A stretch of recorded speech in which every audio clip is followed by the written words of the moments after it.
एक लड़का होता है, वो बहुत ही काबिल होता है और बहुत मेहनती होता है। वो सोचता है कि जीवन में पूरी हो जाए उसके पहले ही मैं एक लिस्ट बना लूं कि मुझे जीवन में क्या क्या चाहिए। और बात बिल्कुल सही भी है कि आप जीवन में आगे बढ़े उससे पहले ही अगर तय कर ले कि आपको क्या चाहिए, तो बाद में आपको पछतावा नहीं होगा कि जिंदगी में कुछ छूट गया। तो ये लड़का भी हर रोज रात को सोने से पहले सोचता है कि उसे क्या चाहिए और एक लिस्ट बनाता है।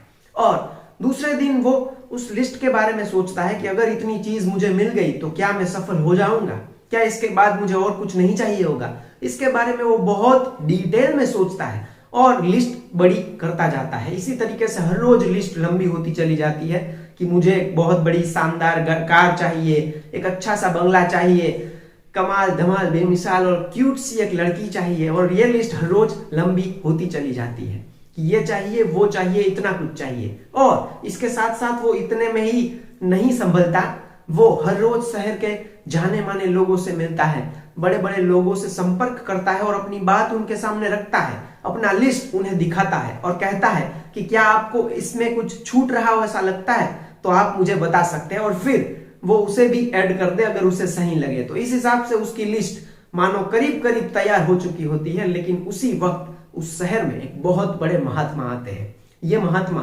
बहुत ही जाने माने हैं और पूरा शहर मानो उनकी ही चर्चा कर रहा है।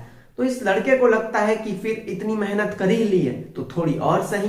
तो वो उस महात्मा को मिलने के लिए चला जाता है। वे महात्मा बहुत ही कमाल के एक व्यक्ति रहे हैं, उनका व्यक्तित्व ही इतना शानदार है और आजकल के महात्मा जैसे नहीं है जो आपको गलत राह दिखाते हो।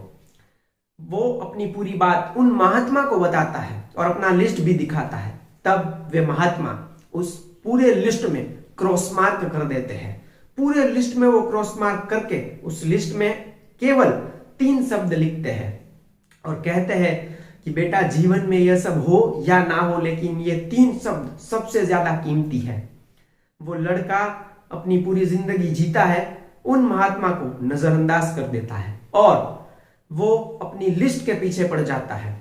इतना काबिल है, बहुत मेहनती है, इसलिए उस लिस्ट में उस व्यक्ति ने जितना भी लिखा होता है वो एक एक चीज वो अपने जीवन में हासिल करता है। लेकिन फिर भी वो कभी संतुष्ट नहीं हो पाता और जिंदगी के अंतिम दिनों में वो एक अपनी ऑटोबायोग्राफी लिखता है जिसका नाम वो रखता है वो 3 शब्द जो उन महात्मा ने उस व्यक्ति को जब वो छोटा था तब बताए होते हैं।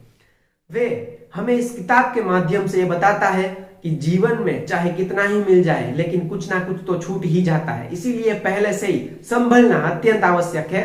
और उस किताब का नाम रखता है पीस ऑफ माइंड।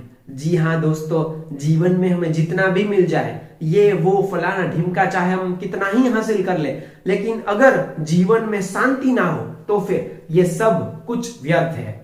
इस किताब के माध्यम से वो व्यक्ति हमें भी यही सिखाते हैं कि उन व्यक्ति ने जो गलती अपने जीवन में की वो आज का युवा अपने जीवन में गलती कभी ना करे।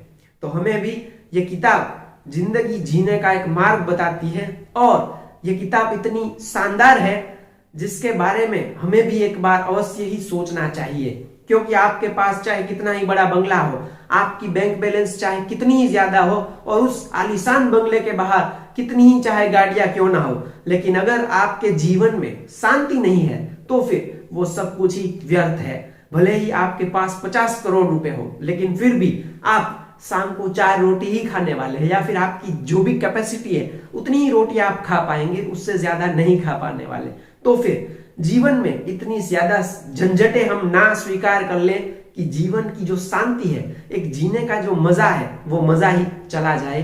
यही बात बहुत ही कमाल और शानदार बात इस किताब के माध्यम से हमें सीखने को मिलती है। धन्यवाद।